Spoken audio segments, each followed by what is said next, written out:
What's the most unprofessional thing a doctor has said to you?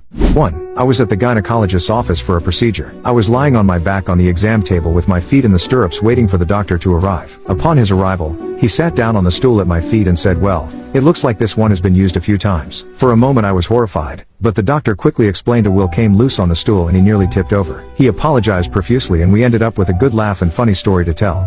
2. I was 17 at the time. Will be important data if you continue reading. Him said, "So, what brings you here today?" Me said, "I've been having my period non-stop for 3 months now." Him said, "Have you received any therapy?" Me said, "Yes, I've been prescribed the pill to help with the bleeding, but it isn't working." Hands the medical record papers over to him. Him said, "Oh really? And what moron told you that is gonna work?" Me said, "Mrs. Martin, a private gynecologist." Him said, "I see." Turns red because Mrs. Martin is one of the best experts in my city. "Well, I am afraid that until you fall pregnant and things regulate themselves normally, there is nothing I can do to help you." Me said, "But, sir, I am in pain. I have been bleeding for over 70 days in a row. There is literally no iron left in my blood. I have lessons to attend." I shuts up, drowning in despair. Him said, "Oh please, you can't possibly be complaining? It's like complaining about showering after you get dirty. Some women are just built to suffer. I am in pain too." Let's just say the innocent people in the waiting room had to witness my worst set of insults being screamed all over the halls as I walked out the hospital. 3. I was 4 years old and my mother had just died of cancer. My father took me to a psychiatrist about it. Doctor said, "Is there any history of mental illness in your family?" My father said, "Well, his grandfather was bipolar." Doctor said that always skips a generation, so obviously he will be bipolar too. I'm not. Me said, "Daddy, what does bipolar mean?"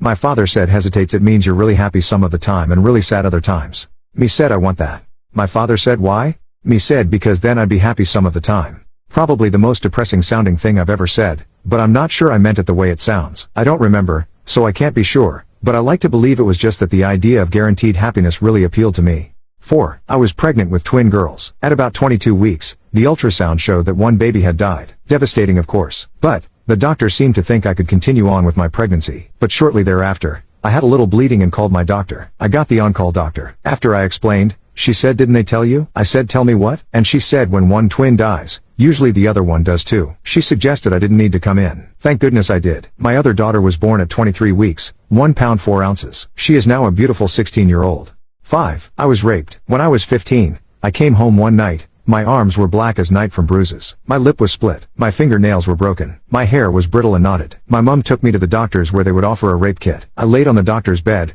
ready for her to do what she needed to do, and before she even got close I began to shake, sobbing. I was freezing cold, and the shock finally set in. I couldn't let her touch me. I was panicked, frightened to death and already in agonizing pain. I couldn't imagine another thing entering my body ever again. I told her I can't do this. I was embarrassed, mortified, petrified. She said, "Well, it clearly didn't happen then." It was this day that made me drop all charges, give up on any hope of justice, and now, at 23 years old, I still have to see my rapist. I still have to suffer when he smiles at me. I still have to deal with the nightmares. And I can't have sex because of the physical and emotional pain it causes. If she had been more understanding, I just might have had the rape kit. I might have had my justice. But I didn't, because she didn't believe me anyway. 6. I was very sick for over 8 years, 15 years old to 23 years old. I saw the same doctor during this time. He had performed 5 surgeries on me, but I was still sick. I returned to that doctor because of the extreme pain that I was experiencing. The doctor came in the exam room, sat on the chair and said, "John, we need to talk. I give up. I don't know what else to do. You need to find another doctor." At the time I thought what he said was very unprofessional. In hindsight, I think it may have been the bravest thing any doctor has ever said to me, to admit the limit to their knowledge. I did find a new doctor who performed a radical, new surgery. Only 2 doctors in the whole world who had done such a surgery. He removed a rib, collapsed my lung, and operated on my spine by going through my chest. They found an abscess eating through the wall of my aorta. The doctor told me that I was less than a week from dying if they had not found the abscess. That was almost 50 years ago. That surgery on my back was a success. Had it not been for the doctor admitting his limitations, I would not be alive today.